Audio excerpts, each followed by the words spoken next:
अब आ गया है आईटेल विजन 1, नए इंडिया का नया विजन। बड़ी स्क्रीन के साथ एंटरटेनमेंट का विजन बढ़ा, ड्यूअल सिक्योरिटी फीचर्स के साथ प्राइवेसी का विजन बढ़ा, बड़ी बैटरी के साथ अनलिमिटेड पॉसिबिलिटीज का विजन बढ़ा।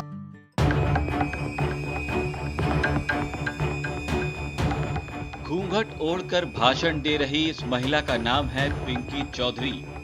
पिंकी बाड़मेर के समदड़ी से साल 2015 में ग्राम प्रधान चुनी गई थी, लेकिन अब पिंकी चौधरी अचानक कहीं लापता हो गई हैं। 25 साल की पिंकी 2 बच्चों की मां हैं, लेकिन इस तरह से उनके अचानक लापता होने से अब सोशल मीडिया पर ऐसी अफवाहें उड़ने लगी हैं कि पिंकी ने दूसरी शादी कर ली है। प्रधान पिंकी चौधरी की गुमशुदगी की रिपोर्ट दर्ज करने के बाद में सोशल मीडिया पर जबरदस्त तरीके से यह अफवाह उड़ने लगी कि उसने दूसरी शादी कर दी है। लेकिन शाम होते होते पिंकी चौधरी ने इन सब बातों पर विराम लगा दिया और पुलिस अधीक्षक को ईमेल कर जानकारी दी कि वो अपनी मर्जी से गई है और अपनी मर्जी से वापस आएगी। हालांकि पिंकी के घर वालों ने थाने में उनकी गुमशुदगी की रिपोर्ट दर्ज करवाई है, जिसमें कहा गया है कि पिंकी के पति और ससुर उन्हें काफी प्रताड़ित करते थे। ग्राम प्रधान होने के बावजूद उन्हें ससुराल वाले अपने दबाव में ही रखते थे। दरअसल पिंकी चौधरी ने पुलिस अधीक्षक को ईमेल करके ये जानकारी दी है कि उसके पति और ससुर उसे प्रताड़ित करते थे।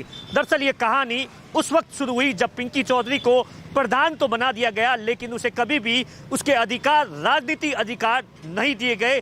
हमेशा से उसके परिवार वाले दखल अंदाजी करते थे और इसी बात को लेकर पिंकी चौधरी बेहद खफा थी।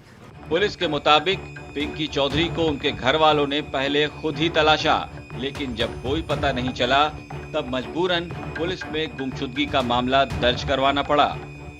सोशल मीडिया पर जो भी चीज़ शादी की चल रही है उसमें मेल में उसका कोई विवरण लिखा हुआ नहीं है और स्पष्ट लिखा हुआ है कि मैं एकांत में हूं और अपनी इच्छा से आई हूं और स्वयं ही मैं वहां वापस आ जाऊंगी जब मेरा मन होगा। जब तक ये तथ्यों की जांच नहीं हो जाए कि वो परिवार देने वाली खुद ही हैं या उनके बयान नहीं हो जाएं, तब तक ये भरोसा नहीं किया जा सकता कि कहीं और कोई उनके नाम से मेल कर दे और उस पर उसकी जांच या उनके खिलाफ कोई आरोप सिद्ध हो जाए। इस तरह से नहीं होता है। इसकी जांच गहराई से करेंगे और उनके पति से भी और ससुर से भी इस बारे में पुलिस पूछताछ करेगी कि उनकी क्या जानकारी है और ये तथ्य क्यों आए हैं आगे और कोई ऐसा मुद्दा था क्या परिवार का जिससे कि किसी तरह का कोई विवाद रहा हो।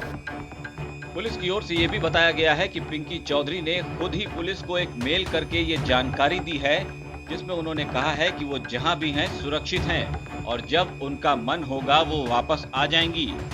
लेकिन इस तरह अचानक महिला ग्राम प्रधान के गायब होने के बाद अब पूरे इलाके में उनके ससुराल वालों की भी खूब फजीहत हो रही है।